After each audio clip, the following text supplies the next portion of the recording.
We are talking about Riders Republic, a game that straight up was not really an our radar too much, but we saw the early access event earlier in the week, and now we got our hands on the game, and it is a lot of fun. It is a little messy, but it is a blast if you like these types of games. I have not been a big fan of many Ubisoft games for a while. Far Cry 6 started to kind of break that. Oh, and that's so you know, this gameplay footage here was captured on the PS5 version, but it is also available on all of the other platforms except for Nintendo Switch.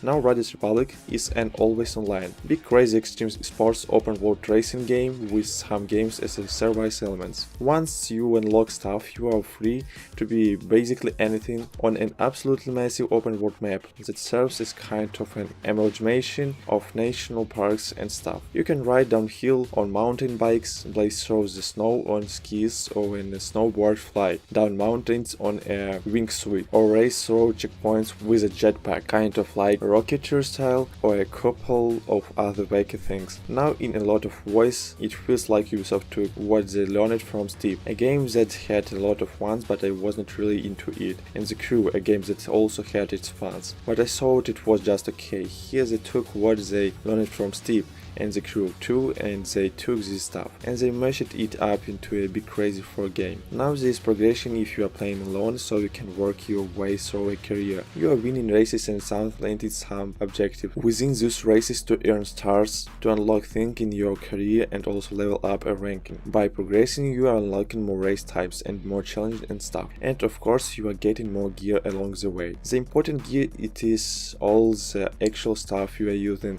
snowboards and bikes and stuff, and you are working your way up to stuff with better stats, like say a mountain bike with more grip on the road. You can also just explore the map and find special points, collectibles, races and secrets.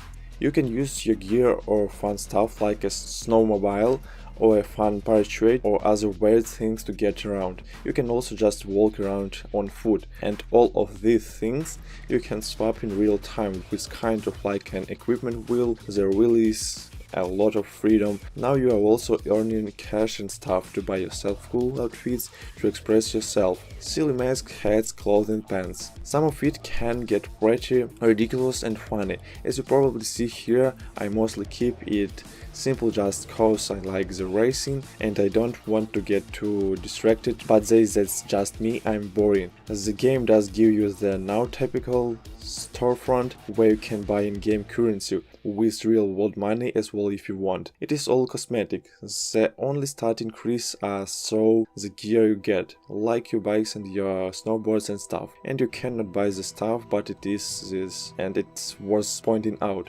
The game also has daily different clothing items you can buy, and it seems like there's gonna be a ton of content and races and seasons. It is just trickling out of all the time that is the game's as a service, live service type stuff. This seems like a game where they just want you to keep playing. There are all these other types of little things to greet for too. You can add sponsorships that give you daily challenges to earn more stuff. It is kind of endless. The game piles a lot on you, but once you are racing and just having fun, you forget about all of it, but there is a lot of stuff to progress through if you want it. But in the little town center where you get the clothing and all the stuff, there is also a ton of other fun things to engine in, like direct matchmaking for specific types of races. There is downhill jams, trick attack style stuff, high score stuff, time attack. You name it, it seems like the game has it, and it also lets you create your own races and share stuff. There is definitely a decent social element here.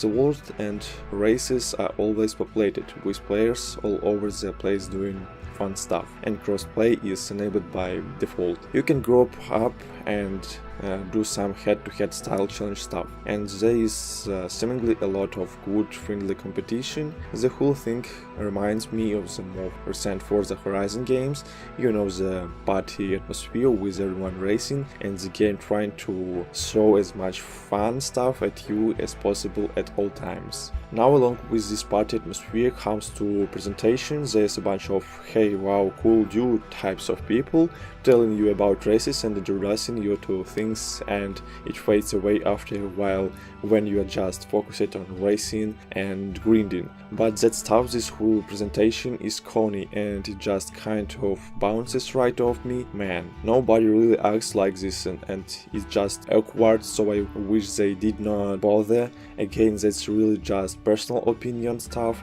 I found myself wanting to skip a lot of the cutscenes and stuff. It is a racing game, but all that stuff, all the progression, the endlessly playing, the career, whatever the actual gameplay here, the core gameplay. The racing is what left me really impressed, aside from a few things here and here. I'm sorry I saved this for last, but the gameplay is the best part of the game and worth the price of admission. Riders Republic is ambitious. It takes on a lot of different styles of racing, but they all feel pretty darn good. So it's a so good project. Thanks for watching, subscribe to my channel, press like in this video.